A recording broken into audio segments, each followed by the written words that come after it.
Tarım alanlarının daralması, kullanılabilir su miktarının azalması gibi çeşitli sebepler dolayısıyla her geçen gün tarım sektörünün önemi de artıyor. Mezopotamya, bereketli topraklar, tarımın ilk başladığı, hayvanların ilk evcilleştirildiği, ineğin, keçinin, koyunun ilk evcilleştirildiği, hayvancılığın ilk yapıldığı topraklar. Bugün de Diyarbakır'a baktığımızda Allah'a hamdolsun ülkemizin en önemli tarımsal üretim ve hayvancılık merkezi. Önümüzdeki dönem şu anda devam eden büyük sulama projelerimiz bittiğinde Diyarbakır bu özelliğini Türkiye'de ve dünyada önemli bir tarımsal ve hayvancılık merkezi olma özelliğini büyüterek devam edecek bir ilimiz.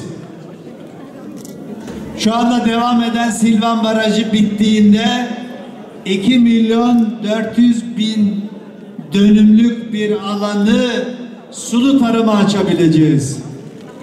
Ve tek başına bu bile Diyarbakır'ın özellikle sanayi ürünü dediğimiz pamuk gibi, mısır gibi, soya gibi, belki ay çekirdeği gibi gelecek dönemde çok önemli ürünlerde Türkiye'nin başat illerinden birisi olacak inşallah. Türkiye tarımsal gayri safi milli hasılada Avrupa'da 1 numara. Dünyada 10 numara, 10. ülkeyiz. Biz dünyada toprağa en büyük öncü ülke değiliz. Ama dünyada tarımsal gayri safi hasıla üretmede dünyada 10.'yuz. Bu kimin başarısı? Bu sizin başarınız. Türk çiftçisinin başarısı. Tarım sektörünün başarısı, gıda sektörünün başarısı. Size ayakta alkışlıyoruz. İthalat. Türkiye'de bir efsane var arkadaşlar. Maalesef buna borsa başkanımız bile inanmış demek ki. Biz ithal eden bir ülkeyiz. Gıda ithal eden bir ülkeyiz.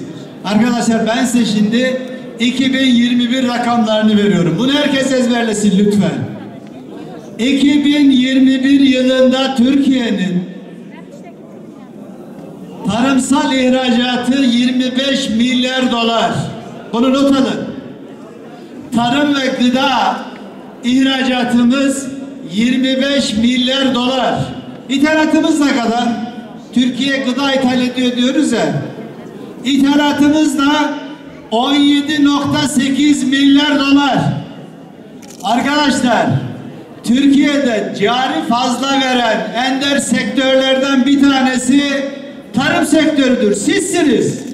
Ya bunu bayraklaştırmak varken her toplantıda, her fuarda biz ithalatçı ülke olduk demenin manası var mı? Elbette ki ithalatta yapıyoruz. Ama dünyada artık öyle bir ülke yok. Sadece ihraç edeceksiniz, hiçbir şey ithal etmeyeceksiniz. Dünyanın en fazla tarımsal ihracatı yapan, Hollanda en fazla ithalatını yapan da ülkedir aynı zamanda. Bu böyledir. alırsınız, satarsınız, alırsınız, ham maddeyi alırsınız, ürüne çevirirsiniz, satarsınız. Biz dünyada şu anda un ihracatında 1 numarayız. Dünyada buğday üretiminde 1 numara değiliz. Ama un ihracatında 1 numarayız. Niye? Ham maddeyi alıyoruz, kapasitemiz var, una çeviriyoruz ve ihraç ediyoruz. Makarna üretiminde 2 numarayız. İtalya'dan sonra Türkiye makarna ihracatında 2 numara. Biz makarnalık buğdayda dünyada 1 numara değiliz ki. Satın alıyoruz, üretiyoruz, paketliyoruz ve satıyoruz. Bundan daha güzel bir şey var mı? Arkadaşlar, ne olur ülkenizin de kendinizin de çiftçi olarak, sektör olarak değerinizi düşürmeyin. Yapmayın bunu. Yandık, bittik. Sorunumuz yok mu? Elbette ki var. Onda konuşacağız. Çiftçimizin sorunu var.